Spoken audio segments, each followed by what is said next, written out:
Isang magandang umaga po mga kabarangay.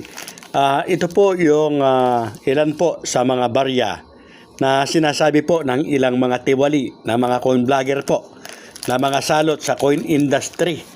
Ano po, na binibilib daw po sa napakataas na halaga. Mga kabarangay, ang mga baryang ito po ay mga common coins po lamang.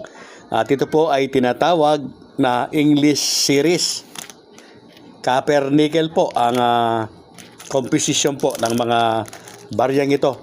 Wala po halong ginto ito para maging mataas po ang halaga. Mga kabarangay, napakalaking perwisyo na po ng ginagawa ng mga fake coin vlogger na yan. Mga vlogger lamang po yan, hindi po tunay na mga kolektor yan. At ang hangad po ay maraming views para po sila ay kumita. Kaya napakarami po ng kanilang mga naloloko, mga kabarangay.